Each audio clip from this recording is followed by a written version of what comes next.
I have to apologise for the audio connection there, but for the benefit of the other journalists listening, Pilar was asking if the strategy that I've been espousing today could be compared with the Catalonian strategy of a couple of years ago. Well, the answer is no, Pilar, principally because, as I know you know, the constitutions of Spain and the United Kingdom are fundamentally different. The Spanish constitution, rightly or wrongly, I would say wrongly, specifically forbids any region of Spain, Catalonia included, to initiate or to have the sovereign will to decide on secession for Spain. I think that's wrong. I think the people in Catalonia should have that right. But the Spanish constitution was amended to specifically forbid it.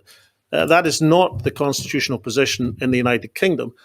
Scotland is part of the United Kingdom by dint of an international treaty in 1707.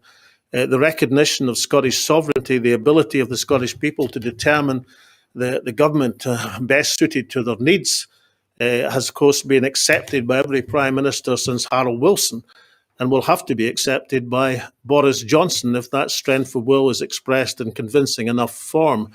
The declaration that I've announced today from the ALPA party, which will be broadcast through the World Wide Web and will be rallying people to its cause on this anniversary of the Declaration of Arbroath, of course, is closely modelled on the Claim of Right of 1988 and 1989, which, of course, had among its signatories, I think, if I remember correctly, every single Scottish Labour MP at the time, which was quite a few at that time, with the sole exception, I remember correctly, of Tam Dalyell.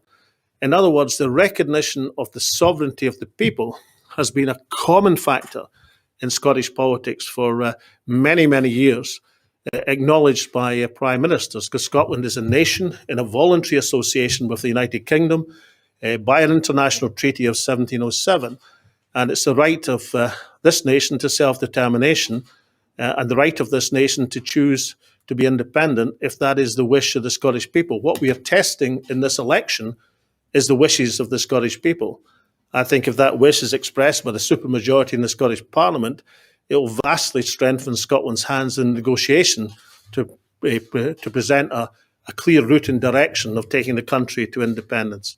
But thank you for Pilar, and many apologies that the line from Spain wasn't as great as it should have been. Next question.